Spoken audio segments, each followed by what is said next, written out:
Hello friends, मैं विनीत तिवारी और आज की इस वीडियो में मैं बात करूंगा यूपी हायर एजुकेशन कमीशन की बैठक के संदर्भ में। आप लोग देख सकते हैं कि समय समय पर उसमें बैठक होती रहती है और बैठक जब होती है तभी किसी भी बिंदु पर, किसी भी टॉपिक पर, किसी भी विषय वस्तु पर चर्चा होती है। और यूपीएचईएससी की बैठक हुई है तभी आज के न्यूज़पेपर में यह न्यूज़ निकल के आई है। हालांकि कोई भी बैठक नॉर्मली होती है और कोई विशेष चीज़ अगर निकल के आती है तो आयोग जो है कोई नोटिस निकालता है। लेकिन जैसे परीक्षा वगैरह के बारे में कोई सूचना निकल के आती तो आयोग नोटिस निकाल के प्रॉपर सूचित करता।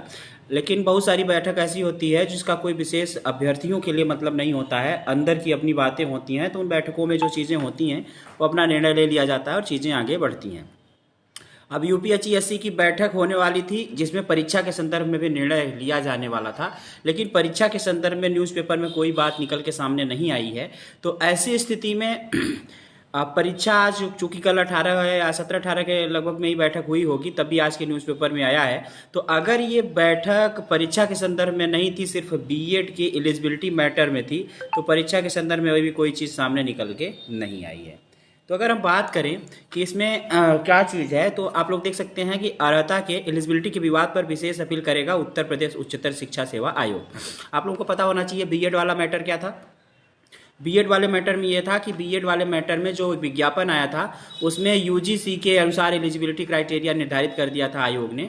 बाद में कुछ लोगों ने उसे चैलेंज कर दिया था इलाहाबाद हाई कोर्ट में। उसके बाद इलाहाबाद हाई कोर्ट ने जो निर्णय दिया था ये दिया था कि आप एनसीटी चूँकि बीएड वगैरह का मानक बनाती है तो एनसीटी के हिसाब से आप एलिजिबिलिटी क्राइटेरिया निर्धारित करें, किसका, बीएड का। परंतु ये जो बैठक हुई है यूपीएचईएससी की, उसमें यह निश्चित किया गया है कि इसको इलाहाबाद हाई कोर्ट में डबल बेंच में अपील करने की बात हो रही है।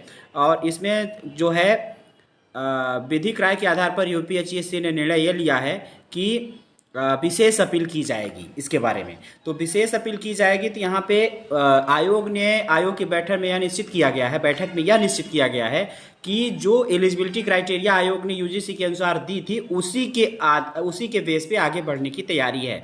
तो जब अपील की जा रही है, जो कोर्ट ने ऑर्डर दिया उसके खिलाफ अपील की जा रही है, तो इसका साफ मतलब है कि आयोग अपनी जो एलिजिबिलिटी क्राइटेरिया है उसके ऊपर टिका हुआ है और कोर्ट के ऑर्डर से सहमत नहीं है, आगे बढ़ेगा, यूजीसी के नॉर्म्स के हिसाब से चलने की बात उसमें चल रही है। एनसीटी की एलिजिबिलिटी क्राइटेरिया नहीं मान रहा है। अच्छा, ऐसा होने का मुख्य कारण क्या है? ऐसा होने का मुख्य कारण यह है कि जब विज्ञापन 47 में एमएड और एमए एजुकेशन वाला विवाद हुआ था तो उसमें एमएड को एमए एजुकेशन की सीट, जो एजुकेशन की सीटें आई थी उसमें 100 सीटें विज्ञापन 47 में आई थी, तो उसमें 100 जो एजुकेशन की सीटें थी उसके ऊपर एलिजिबल कर दिया था सुप्रीम कोर्ट ने, किसको, बीएड को। तो ऐसी स्थिति में वहां पे जब एलिजिबल किया था सुप्रीम कोर्ट ने बीएड वालों को एमए एजुकेशन की सीट पर या एजुकेशन की सीट पर, तो वहां पे फैसले में उन्होंने एक बात कही थी कि दोनों एक ही सिक्के के दो पहलू हैं, अर्थात दोनों में विशेष कोई फर्क नहीं है। क्योंकि एमएड वालों की दलीलें ये थी कि नेट एजुकेशन में होता है और नेट एजुकेशन में होता है तो हम लोगों को एजुकेशन में एलिजिबल मानना चाहिए। हम लोग तो प्रोफेशनल कोर्स करके आते हैं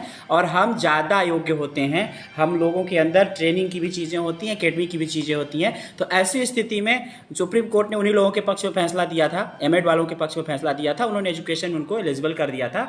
और इसके पहले यह चीज़ नहीं होती थी।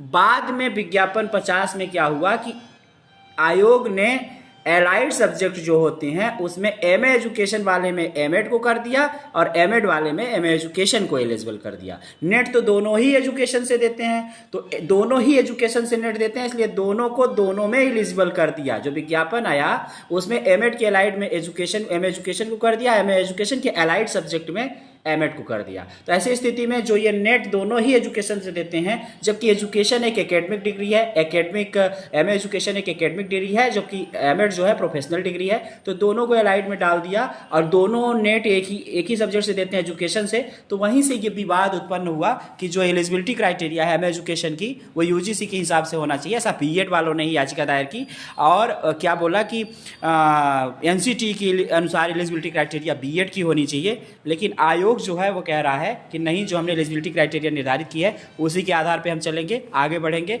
और उसके लिए विशेष अपील करने की तैयारी आयोग कर रहा है। और इसमें एक महत्वपूर्ण बात यह है कि एलिजिबिलिटी क्राइटेरिया लोग पूछते हैं, प्रश्न करते हैं कि एलिजिबिलिटी क्राइटेरिया होनी क्या चाहिए। तो एलिजिबिलिटी क्राइटेरिया क्या होनी चाहिए, यहाँ पे साफ साफ लिखा है विज्ञान, गणित, भाषा में से किसी एक विषय में परास्नातक अर्थात एक पीजी प्लस एमएड, एमएड भी होना चाहिए, एमएड भी पीजी है, पीजी भी एक है, तो एक पीजी के साथ एमएड और उसके बाद आपका नेट होना चाहिए एजुकेशन में, तब आप एलिजिबल हैं। या एमए एजुकेशन प्लस बीएड आपका है, तब आप एलिजिबल हैं किसके लिए, बीएड में असिस्टेंट प्रोफेसर के लिए। ऐसी एलिजिबिलिटी एनसीटीई की है, किसकी है, NCTE, national council of teacher education की जो एलिजिबिलिटी है वह है ये जो यहाँ पे लिखी हुई है।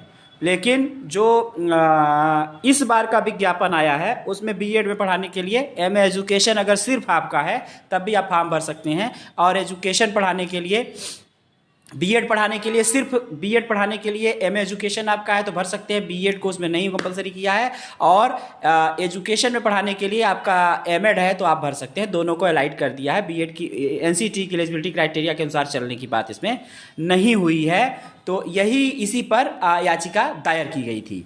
तो मुख्य मुद्दा यहाँ पर यही है कि उसी जो विज्ञापन आयोग ने लाया था उसी के आधार पर वो चलने की तैयारी कर रहा है, एनसीटी के हिसाब से नहीं चलने की सोच बैठक में बनी है।